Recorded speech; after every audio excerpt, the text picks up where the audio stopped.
Devon Energy. Woo, woo. Checking on the Devon Energy because we have to make a decision. Our 13 contracts, our 13 covered call contracts are expiring today, and I believe we're going to roll those out. We're going to roll them out, and we should be rolling into some pretty good premium because Tuesday, after the market closes, they have their earnings report. They will announce their earnings, and the estimate is for $1.20 a share and $3.54 billion in estimated revenue. So both of which would be down from last quarter. That's the revisions that were made. And if you look in the last 90 days, their EPS revisions, they have 0 up, and all 16 analysts said downtown to Chinatown. And I'm a little bit nervous for Devon because of how some of the other companies have reported. For instance, looking at the Big Mac over here, ExxonMobil down today, just 1.21%. So I probably have missed my opportunity that I was looking for regarding selling puts. Unless it does, it red rockets down.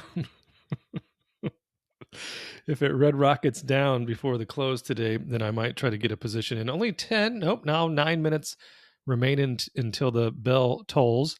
So let's take a look at the Devon Energy and see what we can do premium-wise if we were to roll that right here and right now. Let me get my notes out in case we make that roll. I want to write it down. So we got 13 contracts, $54 call, earnings on Tuesday after the market. They don't have ex-dividend date for about a month and a half, so that's not a concern for me right now. So if we just rolled it to the 54, and our position is at 52.80, so our average share price on our 1,300 shares is 52.80. So if we continued with the $54, let's see what is feasible. Can we get an 88? Can I get an 88? Just get it done. What do you think? So can we collect? Well, may not happen. Should happen. Covered call, roll 13 contracts, trying to get 87 cents. Currently, we're looking between 86 and 90. Only 8 minutes to go. So let's just roll that down to the 86. Or did it happen? Robinhood confuses me from time to time. There it is. It's still pending. So let's replace that order and see what we have to do to get it filled.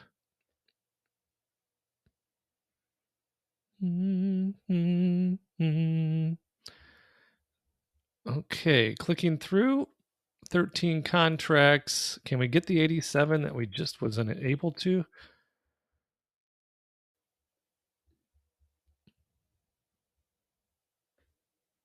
Come on, just fill it up. Did it happen or not? You don't have any positions to roll. Devon options order executed. Very nice. So if we were to click through Devon and see, let me make sure we got the right number that we just collected for the roll. Where is it at?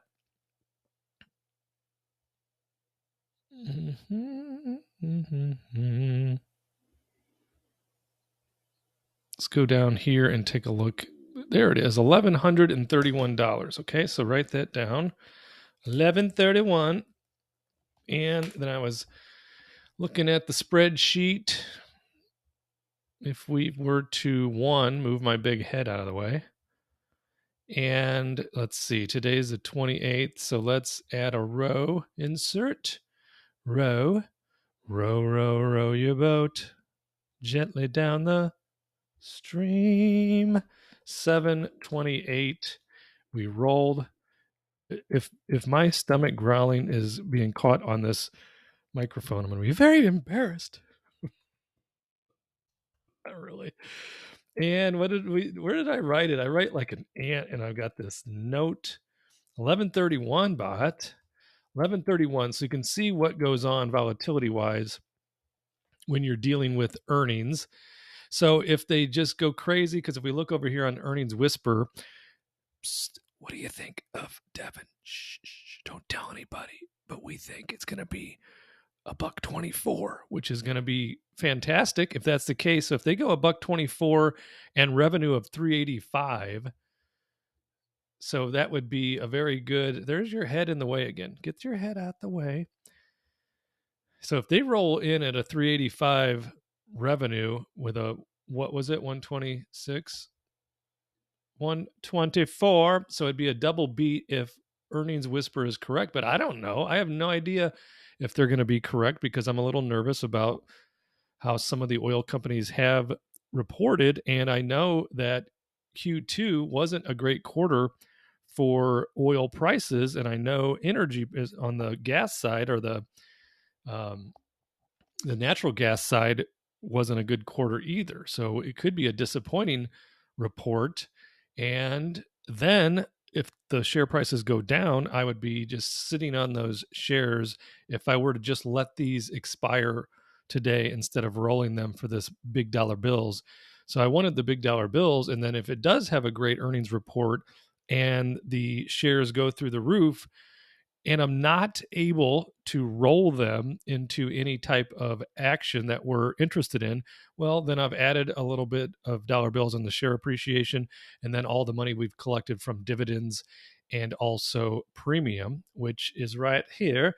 So if we look, we're at $6,062 since March 8th, and we have 68,640. Okay, so that's what we have into this, 68,640. I know this, I got the font too big on this spreadsheet, but I was hoping it would help.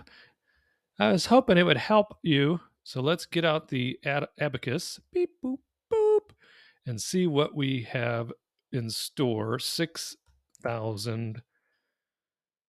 How many days did I say this was? 104 days. No, that's not right, is it?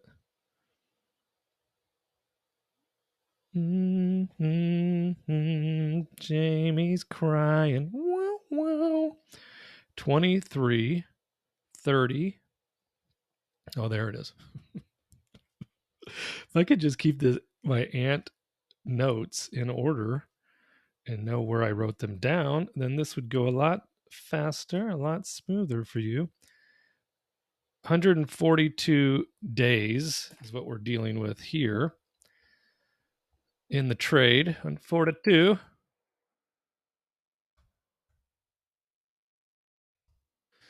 Change that color so I know what I'm looking at. Let's change that to blue. Okay, so we've got the 68,640, right? So where's the abacus? Here it is.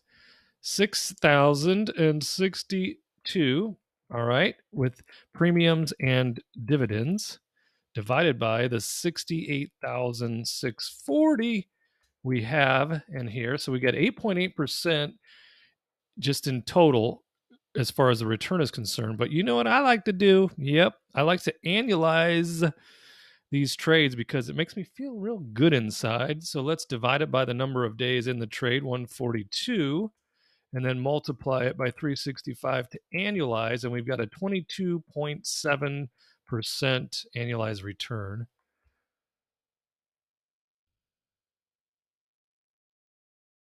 What are you doing?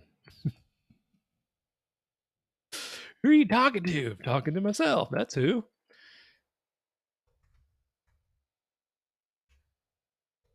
So that's pretty good. I like that a lot.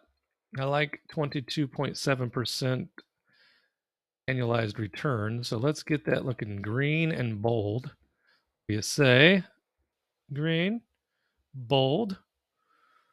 And there we have it. That is what we would be looking at currently as we stand with Devon. Now, again, I'm going to make a prediction that I shouldn't because I love Devon and I think it's a sweetheart of a stock and a company. I'm going to say that their Q2 earnings isn't going to be great, but their Q3 guidance and the rest of the year guidance should be good. So, based on that, we could have a couple of days where the share price goes downtown to Chinatown and we won't have to worry about having the shares called away. So we will see if that's the case. Either way, I'm going to be good. If they're called away, you see where we're at as far as the premium is concerned. We'll put all that money back into the coffers and look for the next trade to make. And if it is a bad report and we keep those shares, so be it. We'll just keep collecting dividends and premium as we go. So that's it. The bells about the toll on the market. I haven't yet told Sparkle Barbie that I bought a guy's baseball collection. So I'm leaving early AM tomorrow to drive up to Deerfield, Illinois. It's going to take me about 2 hours each way. I'll pick up those 40,000 baseball cards.